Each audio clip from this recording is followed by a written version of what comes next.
பாஜக ஆட்சி வந்ததிலிருந்து தமிழக மீனவர்களுக்கு தொடர்ந்து பிரச்சனைகள் ஏற்பட்டு கொண்டிருக்கின்றன.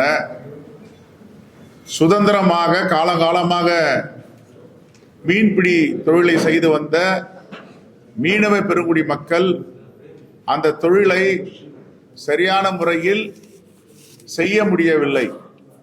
காரணம் என்னவென்றால், இலங்கை மற்றும் அண்டை நாடுகள்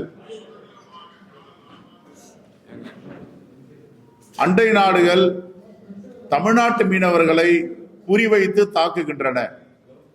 குறிப்பாக இலங்கை அரசாங்கம் தமிழ்நாடு மீனவர்களை வலையை கிழிப்பதும், படகுகளை பறிமுதல் செய்வதும், சிறைப்படுத்துவதும் காலங்காலமாக இருந்து கொண்டிருக்கின்றன. 2013ஆம் ஆண்டு பாஜக எதிர்கட்சியாக இருக்கும் பொழுது மேனாள் அமைச்சர் சுஷ்மா ஸ்வராஜ் அவர்கள் தலைமையில் கடல் தாமரை மாநாடு என்று போட்டார்கள். அந்த கடல் தாமரை மாநாட்டில பாஜக ஆட்சிக்கு வந்தால் எல்லா மீனவர்களையும் பாதுகாக்கப்படும், ஒரு மீனவர்கள் கூட தாக்குதலுக்கு ஆளாக மாட்டார்கள், படகுகள் பறிமுதல் செய்ய அனுமதிக்க மாட்டோம், வலைகளை கிழிப்பதற்கு ஒருபோதும் அனுமதிக்க மாட்டோம் என்று வாக்குறுதி கொடுத்து மாநாடு போட்டார்கள். ஆனால் 10 ஆண்டுகளாக என்ன நடந்து கொண்டிருக்கிறது? குறிப்பாக இலங்கை கடற்படை இலங்கை மீனவர்களை அழைத்து வந்து தமிழ்நாட்டு மீனவர்களை தாக்குதல் நடத்துகிறார்கள். 10 வருடமாக மோடி அரசு என்ன செய்து கொண்டிருக்கிறது? உச்சபட்சமாக படுகொலை செய்வதும், மீனவர்களை சிறை பிடித்து தண்டனை வாங்கி தருவதிலும் இலங்கை அரசு தொடர்ந்து இந்த முயற்சியை எடுத்து வருகிறது. இந்திய வெளியுறவுத்துறை முழுவதுமாக தோல்வி அடைந்திருக்கிறது. முன்பிருந்த வெளியுறவுத்துறை கைது பண்ணால் உடனே பேசி அழைத்து வருவார்கள். இப்பொழுது உச்சபட்சமாக ராமேஸ்வரத்தை சார்ந்த மீனவருக்கு 6 மாதம் சிறை தண்டனை விதிக்கப்பட்டு இருக்கிறது 2 நாட்களுக்கு முன்பு. ஆக மோடி அரசு மீனவ பெருங்குடி மக்களை கைவிட்டு விட்டது. இதை கடுமையாக காங்கிரஸ் பேரியக்கம் எதிர்க்கிறது. இதை கண்டித்து நாளை எங்களுடைய மீனவர் அணியின் தலைவர் ஆம்ஸ்ட்ராங், பெர்னாண்டோ மற்றும் அங்கே ராமநாதபுரம் மாவட்டத்தை சார்ந்த காங்கிரஸ் தலைவர் பெருமக்கள் ஒரு மிகப்பெரிய ஆர்ப்பாட்டத்தை, கடலில் இறங்கி போராட்டத்தை நாங்கள் முன்னெடுத்திருக்கிறோம். மோடிக்கு எதிராக இந்த போராட்டம், பாஜக அரசுக்கு எதிராக நாளை முழக்கங்கள் அங்கே முழங்க இருக்கிறார்கள். ஆக தமிழ்நாடு முழுவதும் எங்களுடைய மாவட்ட தலைவர்கள் தலைமையில் மோடி தமிழ்நாட்டுக்கு வரும் என்று கருப்பு கொடி போராட்டத்தை அறிவிக்கிறோம். இலங்கை கடற்படையால் இதுவரை 2014 முதல் 24 வரை 400 படகுகள் கைப்பற்றப்பட்டிருக்கின்றன. 3179 மீனவர்கள் கைது செய்யப்பட்டிருக்கிறார்கள். 150 படகுகள் கடந்த 5 ஆண்டுகளில் பறிமுதல் செய்யப்பட்டிருக்கிறது. ஆகவே தொடர்ந்து மீனவர்களுக்கு பாஜக ஆட்சியால், மோடியால் பாதுகாப்பு இல்லாத நிலை ஏற்பட்டிருக்கிறது. இதை வன்மையாக காங்கிரஸ் பேரியக்கம் கண்டிக்கிறது. ஏற்கனவே பாஜக அரசு என்ன சொன்னாங்க? ஜாயிண்ட் ஒர்க்கிங் கமிட்டி அமைக்கிறேன்னா. இதுவரைக்கும் அந்த கூட்டம் நடத்துறதே கிடையாது. எதற்காக நடத்தல? ஏன் நடத்தல? அப்ப மீனவர்கள், தமிழ்நாட்டு மீனவர்கள் மீது பாஜக அரசுக்கு, மோடிக்கு அக்கறை இல்லை. கைது செய்தாலும் சரி, படகுகளை பறிமுதல் செய்தாலும் சரி, வலைகளை கீழ்த்தாலும் சரி, தண்டனை கொடுத்தாலும் சரி, அக்கறை இல்லாமல் தமிழ்நாட்டு மீனவர்களுக்கு எதிராக பாஜக அரசு செயல்பட்டு கொண்டிருக்கிறது. ஆகவே இதை காங்கிரஸ் பேரியக்கம் வன்மையாக கண்டிக்கிறது. இன்று முத்தமிழறிஞர் கலைஞருடைய நினைவிடம் திறப்பு விழா. இந்த திறப்பு விழா மிகவும் பிரம்மாண்டமாக நடக்க இருக்கிறது. எங்களுடைய தலைவர்கள் அதில் கலந்து கொள்ளுகிறார்கள். அவசரமாக நான் இன்று புதுடெல்லியில் இருந்து தலைவர் அவர்கள் வர சொல்லி இருக்கிறார். 12-15 மணி விமானத்தில் புதுடெல்லி செல்ல இருக்கிறேன். ஆகையால் தான் 11 மணி உடைய பத்திரிகையாளர் சந்திப்பு 10:15 மணிக்கு முன்கூட்டியே நாங்கள் இதை நடத்த வேண்டியதாகிவிட்டது.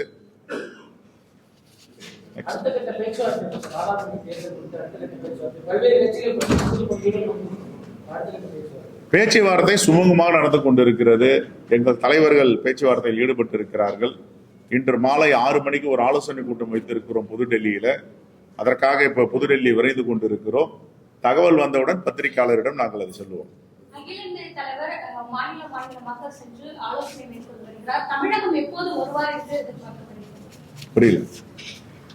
அகில இந்திய தலைவர் மல்லிகார்ஜுன் கார்கே நிறைய மாநிலங்களுக்கு சென்று அங்க ஆலோசனை கூட்டத்தை மேற்கொண்டிருக்காரு. ஏற்கனவே தமிழகம் வருவதா கடந்த மாதம் வருவதா சொல்லியிருந்தாங்க. இன்னும் வரைக்கும் வரவில்லை. எப்ப வராரு?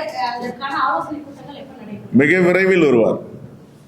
மிக விரைவில் வருவார். மோடி அரசு தொடர்ந்து மீனவர்களுக்கு மட்டும் எதிராக இல்லை, விவசாய பெருங்குடி மக்களுக்கும் எதிராக இருக்கிறது. 3 புதிய வேளாண்மை சட்டத்தை கொண்டு வந்தார்கள். வேளாண்மை பெருங்குடி மக்கள் விவசாயிகள்லாம் டெல்லியில போராட்டம் செய்த பிறகு, பல உயிர்கள் போன பிறகு அந்த வேளாண்மை புதிய சட்டத்தை திரும்ப பெற்றார்கள். விவாதமே இல்லாமல் கொண்டு வந்தார்கள், விவாதமே இல்லாமல் திரும்ப பெற்றார்கள். இப்பொழுது மீண்டும் விவசாய பெருங்குடி மக்களுக்கு எதிராக மோடி அரசு செயல்பட்டு கொண்டிருக்கிறது. இதை கண்டித்து அந்த போராட்டங்கள் அங்கே நடந்து கொண்டிருக்கின்றன. நாங்களும் அங்கே டெல்லியில் போராட்டம் நடத்துகின்ற விவசாயிகளுக்கு ஆதரவு கொடுத்து அதில் கலந்து கொண்டிருக்கிறோம்.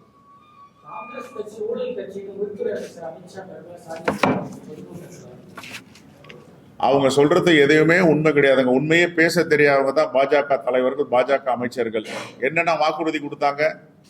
என்ன வாக்குறுதி கொடுத்தாங்க?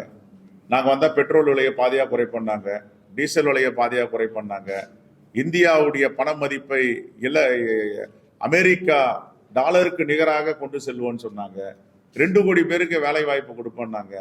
எதையாவது உண்மை இருக்கா? சிறு குறு தொழில்லாம் நாங்க வந்தால் மிகப்பெரிய உச்சத்தை தொடர்னாங்க. இன்னைக்கு சிறு குறு தொழிலாம் அழிச்சிட்டாங்க. அவங்க சொன்னதை எதை செய்யறாங்க?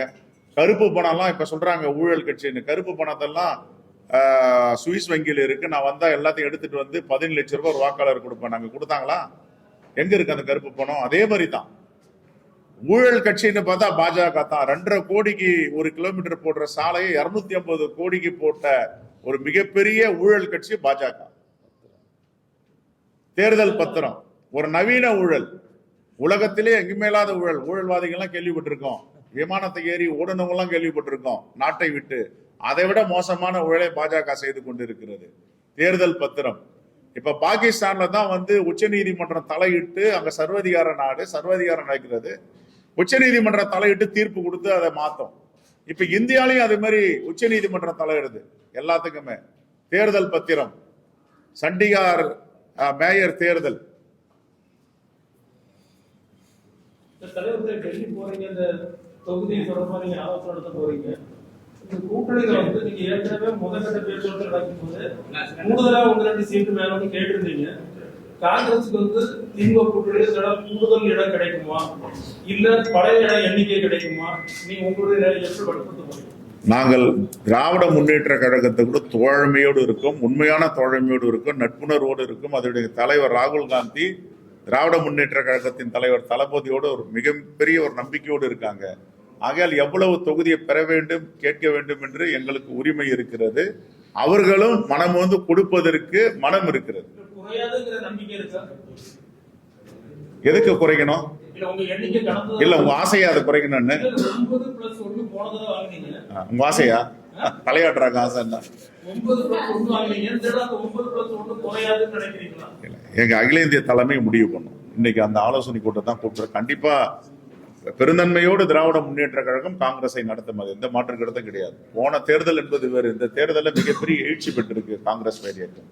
குறிப்பாக தலைவர் ராகுல் காந்தி அவர்கள் இந்த தேசிய ஒற்றுமை நடைபயணம் பாரத் ஜோடோக்கு பிறகும், இப்ப பாரத் நியாயாக்கு பிறகும் ஒரு மிகப்பெரிய எழுச்சி பெற்றிருக்க. இளைஞர்கள் எல்லாம் சாரசாரியாக காங்கிரஸில் சேர்ந்து கொண்டிருக்கிறார்கள். ஒரே ஒரு உதாரணம், 2 தினங்களுக்கு முன்னும் கூட சென்னை மாமன்ற உறுப்பினர், வழக்கறிஞர்கள் எல்லாம் வந்துட்டு இருக்காங்க. எல்லா மாவட்டங்களிலையும் இப்போ சேர்ப்பதற்கு தேதி போட்டிருக்கிறார். காங்கிரஸ் பேரியக்கத்தில் தன்னை இணைத்துக் கொள்ள வேண்டும், ராகுல் காந்தி பின்னால் அணி வைக்க வேண்டும் என்று. சிறிய கட்சிகள்லாம் கூட ஒரு சீட்டு கூட வேணும்னு சொல்லி அவங்ககிட்ட உரிமையோட கேட்கிறாங்க. நீங்க என்ன குறையாதுன்னு சொல்றது நீங்க யோசிக்கிறீங்க? இல்லங்க, ஒரு நிமிஷம். சிறிய கட்சி நீங்களே சொல்லிட்டீங்க, அப்ப பெரிய கட்சி நீங்களே சொல்றீங்க. எங்க அகில இந்திய தலைமை முடிவு பண்ண எதுவா இருந்தாலும் காங்கிரஸ் துரோகம் செய்து விட்டதாகவும் பெண்களுக்கு வாய்ப்பு தர மறுப்பதாகவும் விஜயதாரணி ஒரு விளக்கம் கொடுத்திருக்கிறாங்க. அந்த அம்மையாருக்கு 3 முறை சட்டமன்ற உறுப்பினர் இந்த கட்சி தான் கொடுத்தது. கொறடா என்ற பதவி இந்த கட்சி தான் கொடுத்தது.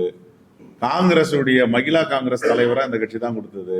இப்பவும் அகில இந்திய மகிழா காங்கிரஸ் தலைவருடைய பொறுப்பாளரா இருக்காங்க. என்ன கொடுக்கல அவங்களுக்கு? எல்லாமே கொடுத்தாங்க.